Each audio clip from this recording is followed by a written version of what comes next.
हरियाणा प्रदेश के लोगों से हमने सुझाव लिए, मैंने स्वयं जाकर के लिए हैं। लोगों ने हमने पहली बार पोर्टल बनाया, उसके ऊपर सुझाव दिए हैं। हमने किसान से भी लिया, महिलाओं से लिया, युवाओं से लिया, स्टार्टअप से लिया, इंडस्ट्रीज से लिया, टेक्सटाइल इंडस्ट्री से लिया, हमने किसानों से लिया, हमने जो हमारी प्रतिनिधि महिला उनसे लिया। अलग अलग वर्गों से हमने लगभग 700-800 ऐसे सुझाव थे जो हमने अलग अलग मेरे पास उनसे डायरेक्ट आए। हर वर्ग के लिए, चाहे इंडस्ट्रियलिस्ट है, हर वर्ग के लिए हमने इसके अंदर प्रावधान किए हैं। उसको अलग से एक लोगों की सुविधा के अनुसार जो उन्होंने सुझाव दिए थे उस सुविधा के अनुसार ये बजट प्रस्तुत किया है। हरियाणा प्रदेश के लोगों से हमने सुझाव लिए, मैंने स्वयं जाकर के लिए हैं। लोगों ने हमने पहली बार पोर्टल बनाया, उसके ऊपर सुझाव दिए हैं। लगभग 11,000 ऐसे लोगों के बहुमूल्य सुझाव हमारे पास आए, हर वर्ग से लिए हैं।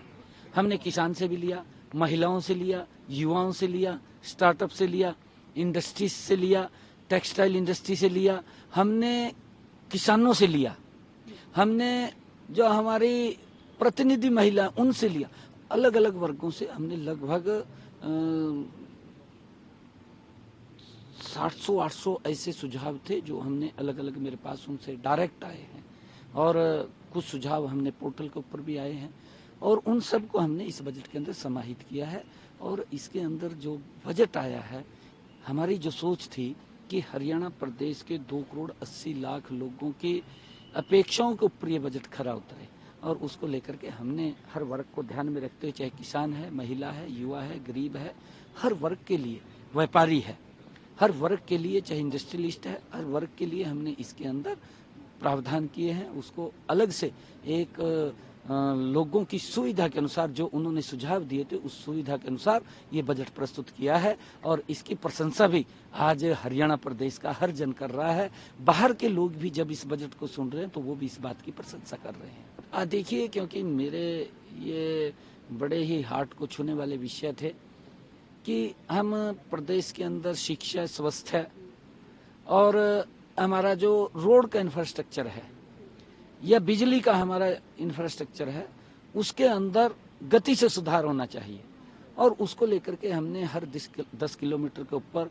मॉडल संस्कृत स्कूल वो बनाने का निर्णय किया है, ताकि हमारे जो ग्रामीण क्षेत्र के युवा हैं उनको अच्छी एजुकेशन मिल सके और वो भी पीछे न रहें।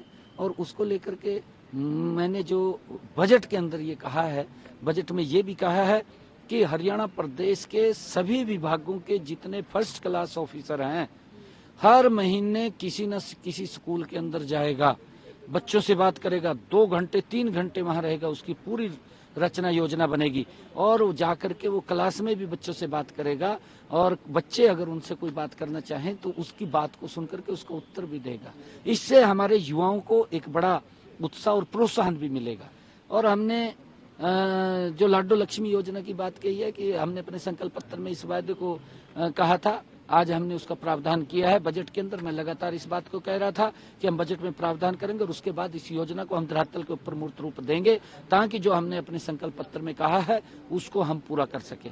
और उसको लेकर के हमने और भी बहुत सारे ऐसे संकल्प पत्र के अंदर हमारे वायदे थे, उनको लगातार हमारी सरकार पूरा कर रही है और गति से हम पूरा कर रहे हैं। खेलों के अंदर भी मैंने बात की है, चाहे खेल नर्सरीज की बात है, चाहे हमारे जो खिलाड़ी हैं जो नेशनल या इंटरनेशनल स्तर के ऊपर जो मेडल पदक लेकर के आते हैं, उनको अलग से इस योजना के साथ जोड़ करके उनका प्रावधान किया है। अगर वो कोई अपनी नर्सरी या कोई अपना इस प्रकार का संस्थान जिससे युवाओं को लाभ मिल सके, अगर वो लोन लेकर के करना चाहें तो उसके अंदर सरकार उनका हेल्प भी करेगी, और उस ब्याज के अंदर 2% की कमी भी हमने की कि हरियाणा सरकार वहन करेगी, उसका भी प्रावधान हमने किया है। हमने, क्योंकि आने वाले समय के अंदर हमारा युवा खेलों के साथ जुड़े, और खेलों के साथ जुड़ करके जो मेडल्स आते हैं, सरकार उनको अलग से तो सम्मान देती है, परंतु प्रदेश का भी गौरव बढ़ता है, प्रदेश का गौरव बढ़ता है, देश का गौरव बढ़ता है। तो हम इस प्रकार के युवा की हमारा एक हब बने खिलाड़ियों के अंदर, उसको लेकर के आज मैंने बहुत सारे इसके अंदर आज बजट के अंदर बातें कही हैं जिसका लाभ मेरे खिलाड़ियों को मिलेगा। सर, विपक्ष का कहना है इसमें आंकड़े ज्यादा हैं। विपक्ष के पास तो मुद्दा नहीं है कोई, विपक्ष के पास जवाब कहाँ है। जब जवाब देते हैं तो सुनते नहीं, भाग जाते हैं। विपक्ष के तो ऐसी काम है जी। विपक्ष वाले कहाँ हैं?